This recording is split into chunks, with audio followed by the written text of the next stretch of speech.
Good evening, I'm Joe Vodvarka with this weather update. Well, this map is not looking too active right now. This is the National Hazards Map from the National Weather Service, so any watches, warnings, anything related to the weather that they issue will be on this map. As you can see, we currently already have some winter storm watches down south for Georgia, Alabama, Mississippi, Arkansas, Louisiana, even eastern Texas. That's ahead of what's going to be a major winter storm by their standards. They could be looking at some significant ice down there and a good amount of snow. They just had this 2 weeks ago, and now this time it's going to be in the form of ice, so it could get pretty bad down there. However, the makings of that system is going to be part of the makings of our midweek system, which is getting pretty complicated now. Let's go over and take a look at some of the computer models here. There's new model data coming in right now. First of all, we'll take a look at the global forecasting system, which I'll tell you, we're not putting a lot of stock into the global forecasting system right now. Let's start at hour 48. As you can see, here's that system down south, and look at that. See that blue line? Yeah, anything north of that's ice. So it's not really just showing much ice there, but there's going to be ice down. There's other models that have much more ice. And here, look at this right here. At hour 66, that's some pretty significant ice down there.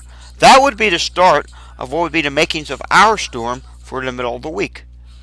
And if you look real close, see this energy up here, this system up there, that's trying to come down in phase with this. As you can see, it continues along. It tries to come up. It stays east. This, my friends, is the only model that is showing an eastern track of the storm. Okay? So, we can look at the 500 millibar real quickly, real briefly. We'll take a look at it. As you can see, there's the PV up here in Canada. This over here in the west, that would be the kicker that eventually comes on shore and tries to kick this to the east. But it's limited to where it can go because we have a 50-50 blocking out here in the Atlantic. As you can see here, the energy is not so impressive on GFS. I mean, yeah, here it is right here. The energy. Other models are much more impressive. So let's go back and take a look at the 18Z NAM.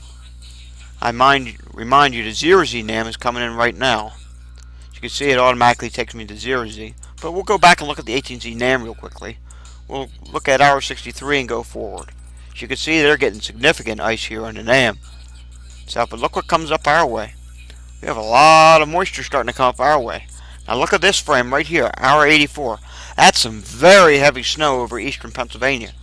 As you can see, it's trying to split out two lows. We're not agreeing with two areas of low pressure. We think it's going to be a consolidated low pressure.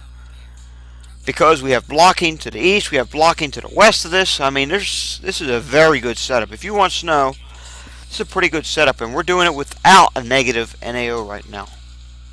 Don't really have a major NAO. We have what's called a Rex block. And look at the energy here. I mean, we have a strong southern vortex. And we have a strong amount of energy up here that is going to phase in. And even part of the PV's phasing in. So we got the southern stream, we have the northern stream, and we even have the polar vortex that wants to phase in. That is called a triple phase. And there is one model that really goes to town with the triple phase. We're going to take a look at that model now. This is the Canadian model. And we'll start off, we'll look at the national view of the Canadian model. Take a look here. Here's today's clipper. Okay, there we go. There's today's clipper. Let's keep fast forwarding it. And now we got some Gulf moisture starting to form. There's that winter storm down south. Now the Gulf moisture is continuing to form. And look right here. We have a 1013 millibar low, 1033 millibar high overhead. Watch what happens when I advance to the next couple hours. 1008 millibar low.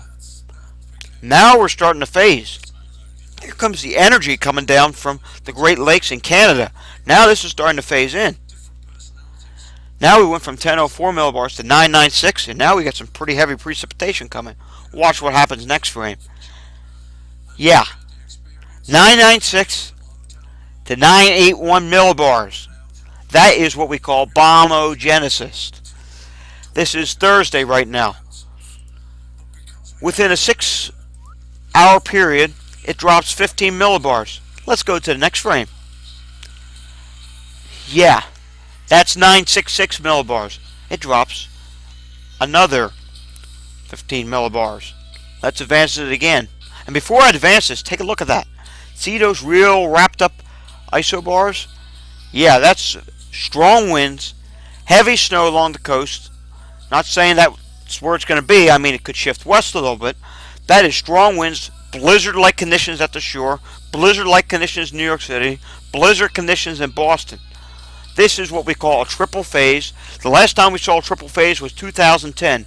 We might have seen two of them in 2010. I know we saw one in the February storm in 2010, and I'm almost positive we saw one in the December 26, 2010 storm. Prior to that, you have to go all the way back to the blizzard of 1993 to find a triple phase system. A triple phase system is a system that consists of three storms or three areas of energy phasing together. And that's what we have the potential to see this system. We don't see it very often, but it's on the table with this storm system. And look at this, it gets to 961 millibars in New England. I believe Hurricane Sandy in our area was 955 millibars, 955 millibars in our area, which broke the all-time pressure record. No, we're not going to do that with this storm, but we are going to be very low for our standards and pressures. And this has potential to be a major winter storm in our area, if not historical. But we're still a few days out. We're still over 84 hours out, and a lot can change within those few days. Let's go to the European model real quickly. These maps are provided by courtesy of Storm Vista. Come and look, there's our moisture forming down south in the Gulf of Mexico. Hour 78, it continues to gather. We try to get a surface low development. Hour 84. Let's change this. We're looking at last night's 0Z. We'll go to the 12Z run. Okay. Yeah, here we are. We're starting to gather the moisture down here. And if you look real closely, there's a 32-degree line. Yeah, they're getting some ice even in South Carolina. That's the kind of winter it's been. And it just does not seem to want to end. We'll go to hour 90. We have moderate snow moving into Philadelphia. Hour 96. We are continuing to see moderate snow in Philadelphia. The low is getting stronger. 102, the low starts to bomb out, but look, the precipitation goes light. That really doesn't make much sense. Let's head over to PSU Ewald from Penn State, and we'll take a look at the European again from 12Z, and I'll show you why that really doesn't make much sense. Here we go. Now here's 500 millibar here on the left. There's surface lows on the right. 700 millibar on the left moisture, 850 millibar moisture on the right. Let's go to hour 96. As you can see, hour 96, we have a classic cold conveyor belt band trying to set up on the west side of the low. That would set up right over our area, and look at all the moisture. So we have a 1004 millibar low right off the Carolina coast. We have the southern vortex down south. We have northern stream diving into phase, which is why the next frame, which we cannot see 102 here because it's a free version, the next frame, it phases. It does a full phase, and this low bombs. We get bombogenesis. What it's probably trying to show is that the precipitation area will tighten up. That is often, almost always the case with a bombing low that gets down to the 980 range and the 970s range.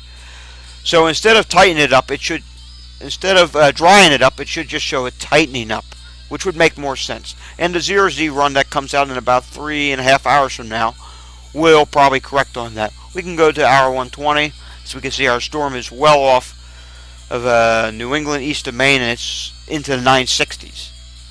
So now let's go back real quickly. We're going to take a look at 1993. As you can see in the blizzard, the superstorm in 1993, energy came down, went down to Texas. Here's our energy down here. And look at that, it closed off.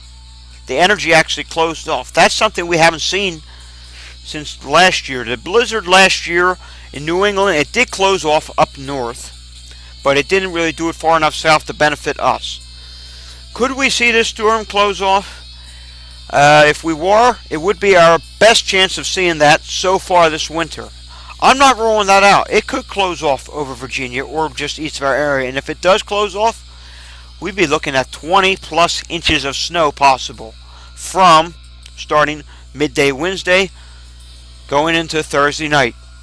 Another thing that happens if it closes off, the storm would slow down. But what we have to be mindful is this storm system, let's go back to the European model. See where this is located on the European model? It's just west of benchmark. It's just west of the benchmark, which is usually the Gulf Stream. If it goes 25 to 50 miles west, see this blue line right here? This lighter blue line right here? That would be the 850-0Z line. That's where the temperature is the freezing line at the 850 millibars. Slightly west with that, and it makes us rain here in Philadelphia. Slightly east with that, and hey, even the shore is talking heavy snowfall. Right now, I think we're going to be steering clear of rain, but this could go 50 miles west, 50 miles east in either direction. That's something we probably won't pin down till about 48 hours out. So for now, just stay tuned to the forecast. There is major potential for a significant to major snowstorm here.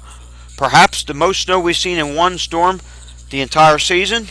And unlike the last storm system last week, there will not be any ice in the area with this storm. That I can guarantee you of. We are steer clear of ice. However, we're not clear of power outage issues. There could be more power outage issues with this storm, as it's going to start off as a heavy, wet snow. And if it materializes correctly, we could see 1 to 2 inches per hour, maybe even 2 to 3 inches per hour in this type of a storm, because storms that get this magnitude in the upper atmosphere, they tend to be vertically stacked, which indicate a lot of dynamics, and a lot is going to be at play here. So it's going to be a long next 84 hours of watching this storm and see where models take this storm. I'll have another update tomorrow, and that's it for tonight. So just get prepared. We got a potential big storm coming. Thanks for watching. I'm Joe Vodvarka.